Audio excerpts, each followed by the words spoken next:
So for this warm-up, you're just gonna need a regular yoga mat.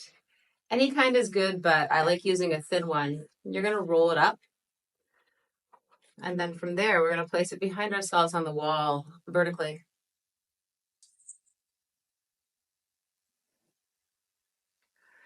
So when you do that, just kind of lean it up there, and then lean against it to roll back until you feel your spine, your back, against the yoga mat. The other position I want you to find right away is that the top of the rolled up edge of the mat just fits into your occipital joint. So you can use that as a bit of a massage for the back of your head. So inch your way around here, Goldilocks that a little bit to get the place where you can press the back of your head into the mat and let it feel supported. And the way to keep the mat from sliding down is to also press your tailbone into the bottom of the mat at the same time. So we're using our body weight to stabilize the weight of the mat itself against the wall. And just slowly start to roll the edges of your skull side to side over the edge of the mat. See if you can get a feeling of your head kind of being on like the balcony of a ship, if your head were a passenger pacing the deck. But the rest of the ship, the rest of your body remains still, right? Its job is just to hold the mat in place and to hold yourself up.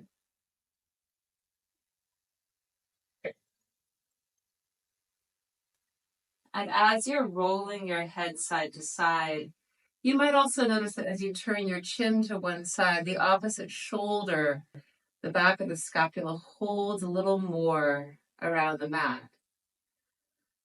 So it's almost like inside of yourself, you get a picture of an animal climbing up a tree, that it stabilizes in different ways.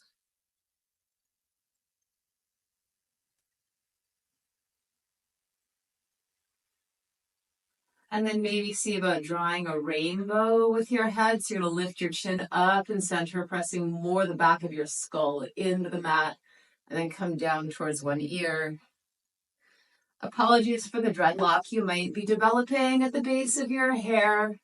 But hey, if you were looking for volume today, then you're welcome.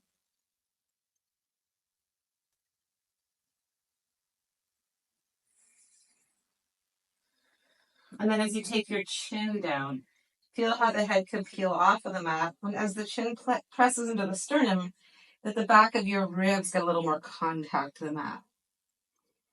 So that the shapes you're making in the front of your body affect the pressure in the back of your body.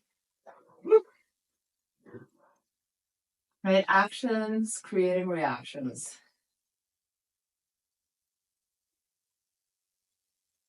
And just take this at a pace where your body can thoroughly enjoy the movement.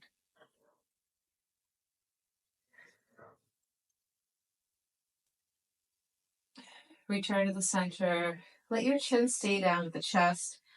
Let your arms be relatively straight. And I would just like you to raise and lower your hands on your thighs. Notice that when you do that, if you keep your elbows at about the same level of straight/bend, wherever your relaxed arm lives, the feeling of moving your hands up and down can move your shoulders up and down. Try making circles with your hands over your thighs.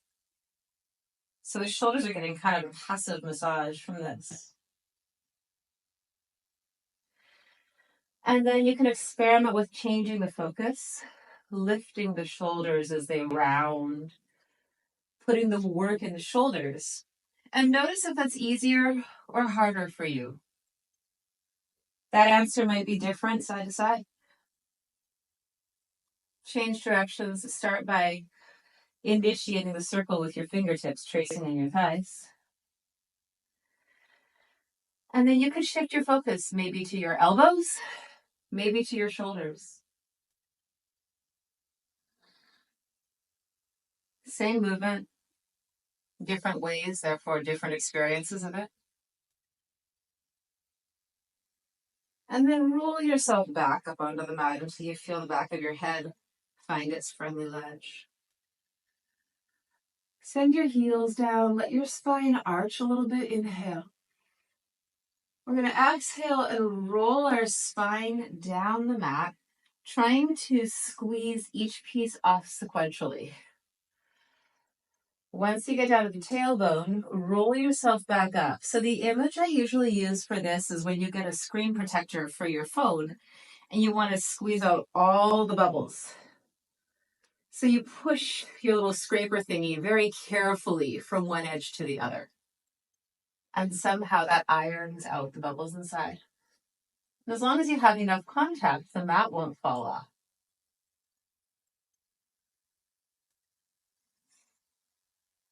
Keep repeating this, again, with the muscular effort and the speed that's working for you to feel something different and unlock new movement, new breath inside your body.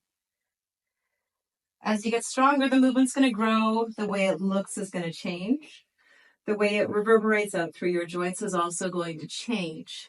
You can notice that, or you don't have to. We'll do about 4 more. If your mat is really starting to migrate, you can, of course, reposition it. You could also take that as a new challenge and just see how you can hold it in different places on the wall.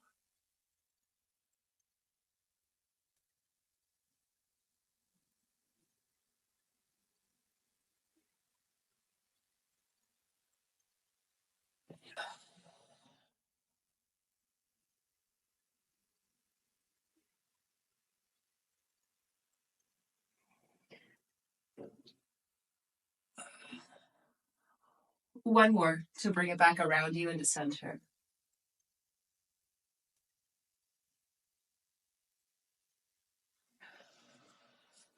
And then find yourself settled back into the wall. We're going to slide the mat down a little bit to hit more of a wall squat, which means you can also walk your feet a little further away from yourself.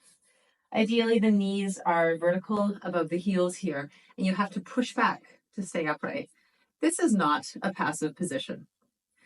From here, what I'd like you to do is start to pull one side of your belly back and then the other. Like we could imprint one side of the lower back, against the mat and therefore into the wall, and then to the other side. You'll notice that your hips and your legs try to do this for you. Try to do it from your abs. Your hips and your legs have enough of a job just keeping your body up right now. So it's not a big movement, but you should feel pretty strong walking sensation side to side, and the back of your abdominals beside your lumbar spine.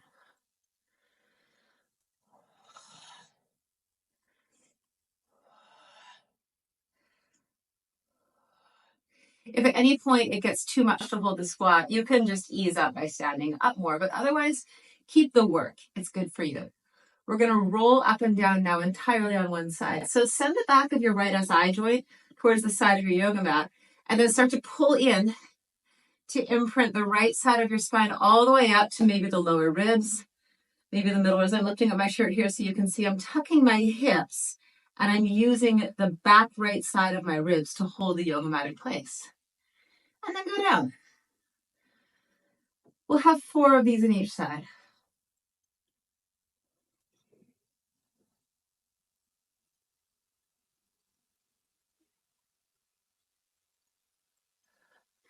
If this is looking a little bit like a pole dance class warm-up with no pole, you're probably right. And you can go into that image if you'd like, or find something different for yourself if you don't want that image. Change sides. So you might want to come into the middle first, pull the left SI joint back, and then go up and down. And if your quads are burning, it's a great way to maintain your internal focus.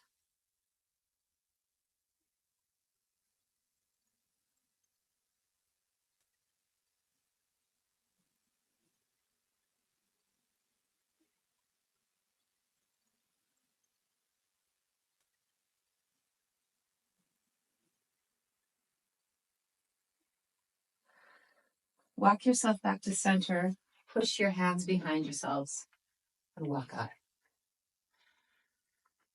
Take the mat in both hands. You can grab the hole there, pull it apart, raise your arms up. See if you can find the wall behind yourself, or if there's any place where you feel like you're balanced, You can rest into that place internally, or you can find a wall and you can rest into that. And then pull the mat apart to lift your arms up and hinge over. Keep a flat back. Take it out of the ground. Drop the head. Bend your knees to lower your hips. Raise the mat up. If that lifts your body, that's fine. If it doesn't, that's fine. Put it back down. Straighten your knees. Pull the mat apart and round your spine to pull yourself up. So send your tailbone down, keep pulling your arms apart, and let that action of the tailbone ripple through the spine until you go all the way up. Keep pulling the mat apart to lift your chest. Find your top position, and then repeat. Log the body going over. This time at the flat back position, bend the knees. Keep pulling your arms apart. Send your tailbone to the wall. Straighten. Bend again. Lower the mat down. Straighten your legs here. Bend again. Take the mat up. You can hover your squat wherever works for you. And now I want you to pull the left arm back to rotate. Come to center. Right arm back to rotate. Center. Roll all the way up and stretch. And then take the mat into your hands and walk away from the wall. Just feel that weight balanced. You can move your head back and forth. You can move your hips back and forth. And up is just up. Up can be a variety of angles that aren't down. But find a place where your arms are happy being taken out of the equation. And just move your spine. Maybe take your hips side to side. Keep your arms just up. Take the ribs side to side. Try some rotations.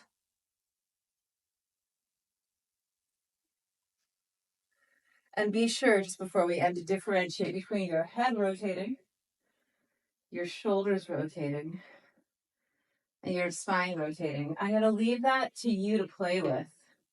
We'll have about 4 more breaths of this movement, and then just wind down.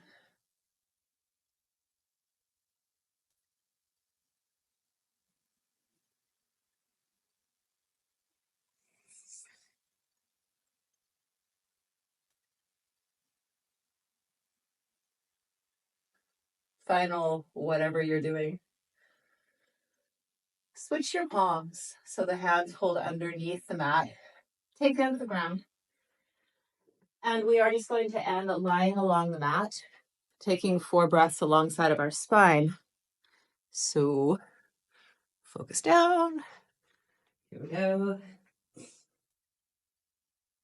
So you can start with sitting on the mat, but then ultimately when you lie down, you're going to want to have your head supported enough to, oh, forget I said anything. Your head can rest on the ground.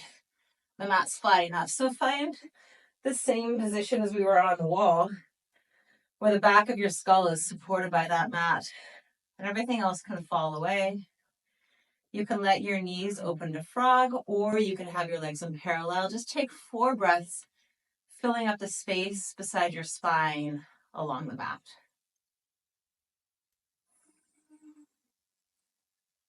Notice how there's a necessary tension in your body to hold that inner space. Right? The tension and relaxation are designed to coexist. And that relationship is always changing.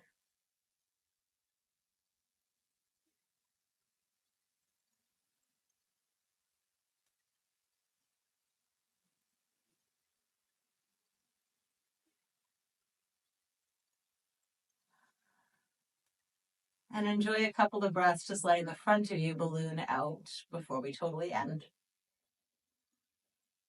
I shouldn't say totally end, before we move on into everything else that we're doing in the world today.